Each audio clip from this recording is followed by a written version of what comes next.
the grandmother, the career woman, the ministry woman or man that God has called you to be. You can't be the husband, the father that God has called you to be, but in the strength and the power of God, you can. So he equips us to live holy. And here's what the Apostle Paul says. Y'all still with me? Everybody all right? Paul says, when you choose righteousness, when you choose to relax into what God's Spirit is trying to do anyway. Okay, I keep taking all these rabbit trails. Okay, hang with me. Listen.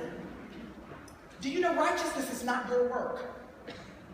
God's Spirit in you is already working righteousness in you. It's his job description. 2 Thessalonians 2:13 says that the Holy Spirit sanctifies you. Y'all, it's his job. He's doing it right now. It's his job to make you look more like Jesus. That's his job. It's his goal. It's his privilege. It's his job description. It's his joy to make you look more like Jesus. You and I cooperate with him. But the burden of that is his work. It is not our work.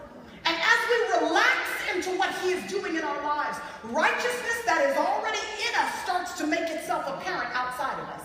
Have you ever wondered how popcorn pops? Say yes. Just say yes. Say yes. Inside every kernel of corn, there is a microscopic drop of water. So when you put a bag of microwave popcorn into the microwave, you are not heating up the shell. The microwave is heating up the water that is in each shell. So as the water heats up, it creates steam. The steam creates more and more pressure on the shell. So that finally there is so much steam and so much pressure that the shell finally has no choice but to pop open.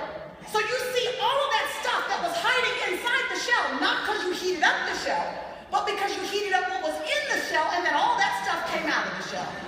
The Holy Spirit of God lives on the inside of you. Don't concentrate on your shell. Concentrate on heating up the work of God's Spirit on the inside of you. Because as you do, his work will cause you to pop, and all of that potential and God-given destiny that is in you will make itself apparent on the outside of you. And Paul says, when you start living like that, righteousness will be a breastplate.